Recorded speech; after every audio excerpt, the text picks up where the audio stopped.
Hello everyone, this is Mara and welcome back to The Raven, Legacy of a Master Thief. This is the first episode of Chapter 2. And if you did miss the previous episode, please go ahead and check it out before you will start watching this video because of things. So, the last episode was definitely interesting.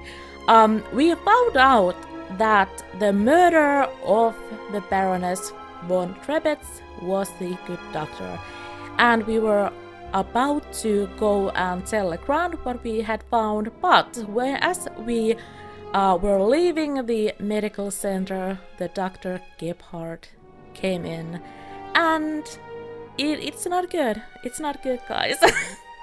So we're going to continue and check out what's happening with the story now. So we will need to start a new game for chapter 2. So let's go ahead and start.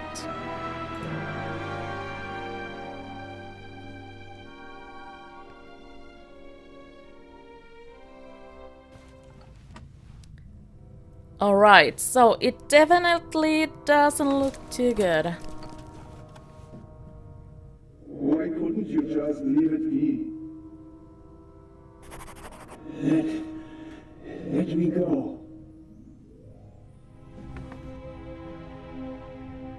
Why are you doing this to me? You and the Baroness. Dr. Gebhardt, I don't know. Don't you understand what you are forcing me to do?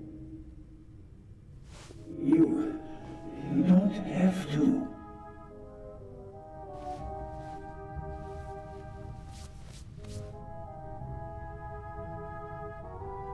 It is almost over. You won't feel a thing. Not creepy at all. I am sorry you have to see all this. I should have used more chloroform. Oh my gosh. Okay, here we go. Let's go and check. Okay. Let's go and distract him.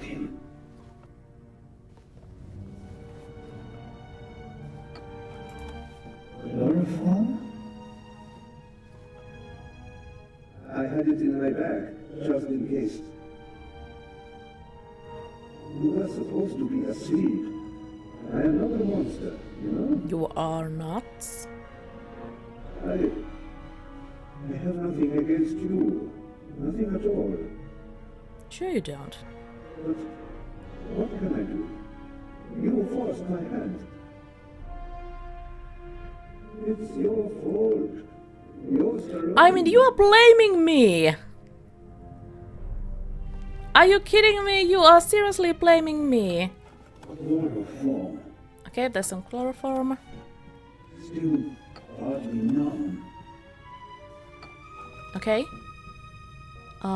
Search a bowl.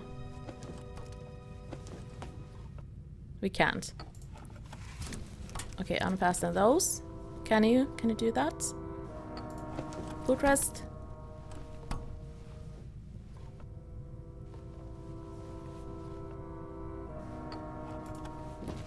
Okay, here we go. Let's go closer. A pair of scissors.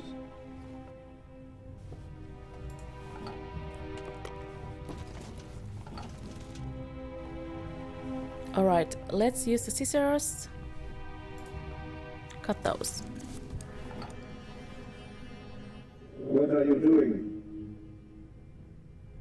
Just relax. Oh no!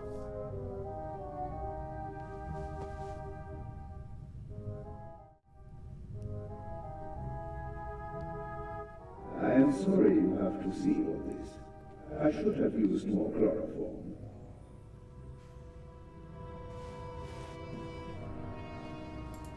Keep talking. This is so hectic, guys. I had it in my bag, just in case. You were supposed to be asleep. I am not a monster. I mean, we can't do anything while he's talking. I have nothing against you. Nothing at all. But what can I do? You forced my hand. It's your So I wonder if we need to go through all the dialogues first. Let's try that. On and on. Why? Why? Why did the Baroness have to snoop around? Why did you have to snoop around? And that bluff there. You want to plant evidence on me, yeah? I left no evidence. There is no trail. And yet you can't just leave me in peace, can you?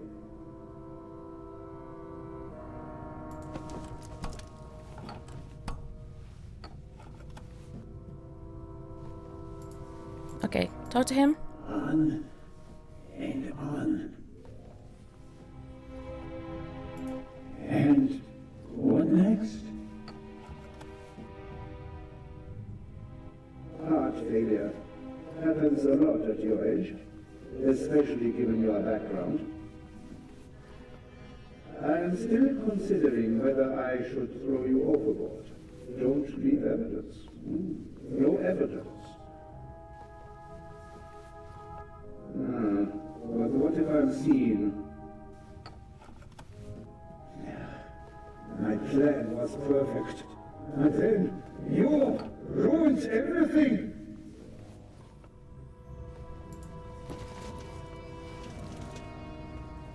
A pair of scissors.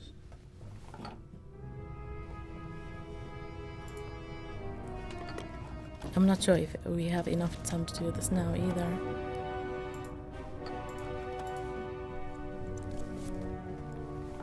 We do. Okay, anything else?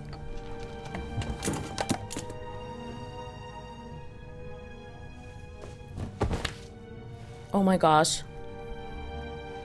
Take it easy, Mr. Zellner. You will only hurt yourself. Shall we begin? Oh my gosh. No, please. Use it! It's almost over.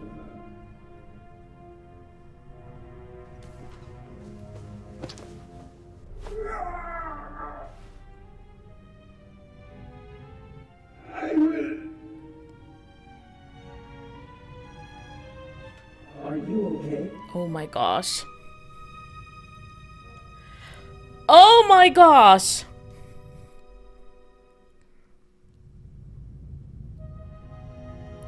Oh my goodness. Thanks. That was so When Town intense. works miracles. Oh my I gosh, told my you heart is so. pounding. Out with it then. What were you doing down there? Inspector, at least let the constable recover his breath. He almost killed himself. Me? No.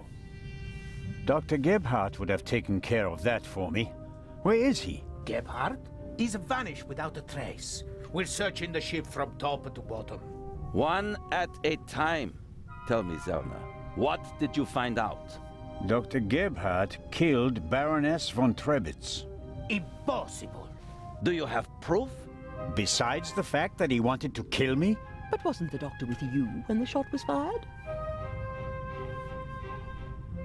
The gunshot was just a distraction.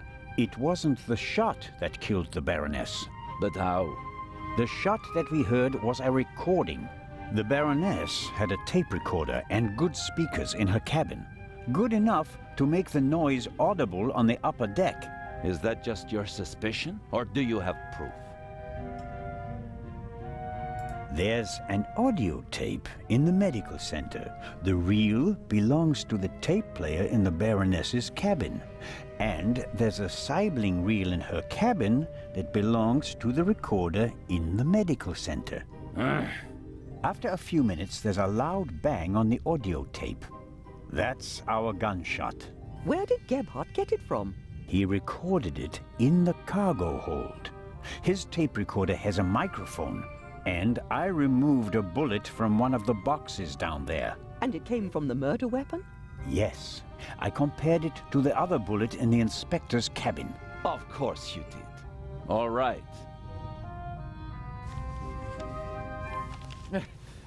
Inspector Legrand. Let's pretend you're onto something. The shot we heard was just a recording. What happened next? We all ran to the Baroness's cabin. She lay comatose in a pool of blood. Dr. Gebhardt pushed past you so that you couldn't get too close to the Baroness. He examined her and pronounced her dead. There was no reason for us to doubt him. The shot, the blood, the Baroness lying there lifelessly. But she was only unconscious, knocked out by the chloral hydrate that the doctor had poured into her glass shortly before. The doctor had a glass in his hand when you came in. He wanted to remove the evidence, but you gave me the glass instead, Captain DeConti, and unintentionally knocked me out as well. Nonsense. There was blood everywhere. And the Baroness is certainly dead enough, isn't she? Then who did shoot her? And when?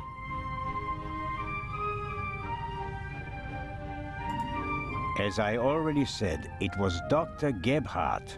He shot the sleeping Baroness in her cabin, barely 10 meters away from us. What are you saying? The doctor was alone in the cabin for a while. When the alarm went off, it was deafening. I couldn't even hear myself. And I found a pillow with burn marks. Could have been used to muffle a gunshot. And the blood? The blood wasn't real. Dr. Gebhardt mixed up a liquid that looked like fresh blood to the casual observer, but the liquid remained red instead of becoming darker and browner from exposure to the air. That meant he had to clean the body and get rid of the bedding. But the blood was already there when we first entered the cabin. Dr. Gebhardt was in the Baroness's cabin before the murder. He hid a surgical glove full of the red liquid under her sheet. The Baroness, dead tired, fell onto her bed, the glove burst, and the blood spread across the bed. I found the burst glove in the medical center. But why did he do it? What was his motive? Inspector?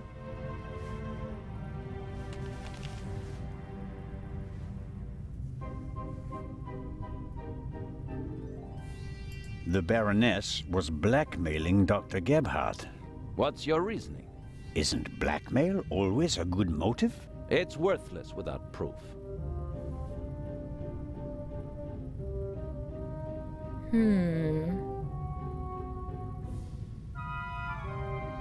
I don't think it was the Eye of the Sphinx, though. I can only speculate. The Baroness spent the day rummaging through her old family photos.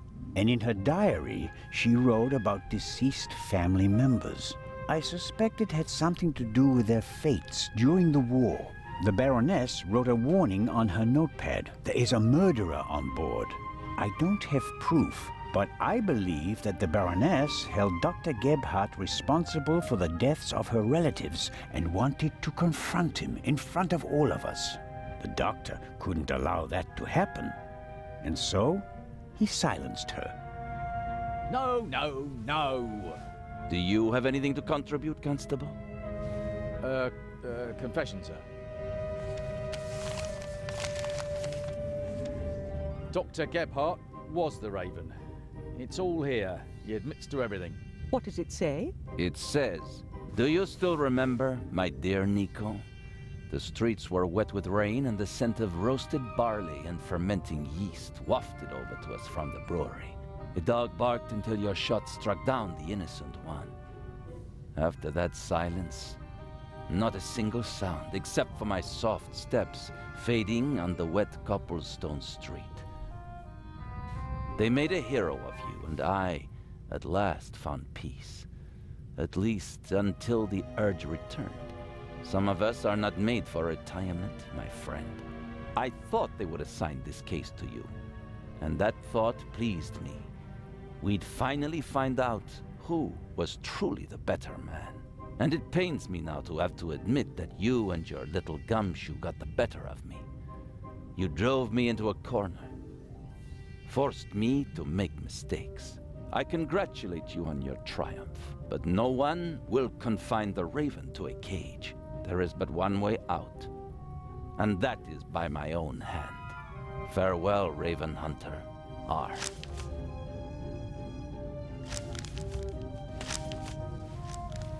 Inspector Legrand!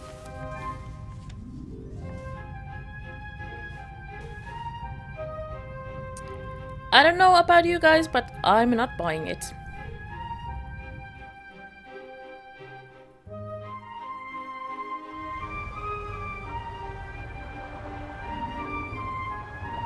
Inspector? I was right. I told them all, over and over again. But no one would listen.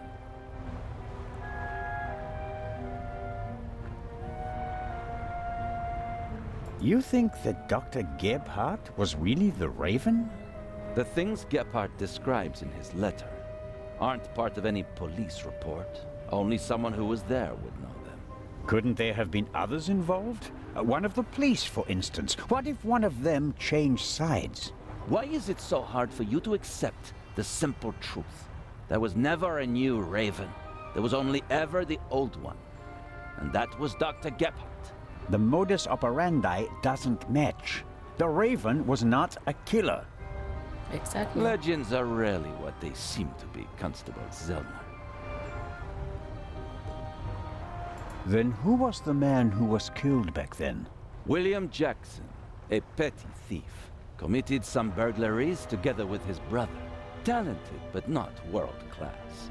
And they thought he was the Raven. Some people thought it was part of his disguise. If you're a debonair master thief, what better disguise than pretending to be a common crook? From time to time you let them catch you pulling small jobs, and no one ever imagines you're capable of a major heist. But you didn't believe it. I had my doubts, but everyone congratulated me, and those doubts were pushed aside. It was like being caught in a storm. But eventually the storm passed and my doubts were still there. But not this time? No doubts telling you that Gebhardt isn't our man? It must be him. What about the handwriting, the wording? Does the farewell letter match the Raven's other letters? Yes, it's his handwriting, his words. I've read all the Raven's letters, all of them, over and over again. I never thought it was possible. A resurrected Raven. The Raven was never dead. I shot the wrong man. But that man had the stolen goods, didn't he? So he must have been in league with the Raven. One could hardly call him innocent. Where do we go from here? We deliver the eye and then I'll contact Paris. A task force will compare all of Gebhardt's known residences with the Raven's activity. And if there are any inconsistencies? You're welcome to keep an eye on the safe if you can't let it go. The ship will remain in Cairo for one day. That's all the time you'll have to catch your own Raven. I already have mine.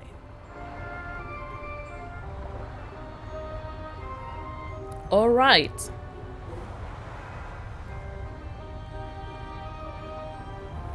So definitely interesting turn of events. And we are in Cairo. Ah, you're one of Legrand's men, aren't you? My name is Anton Jakob Zellner. You've come just in time. Grace, my dachshund, is missing. There may be more important matters for me to attend to, Mr.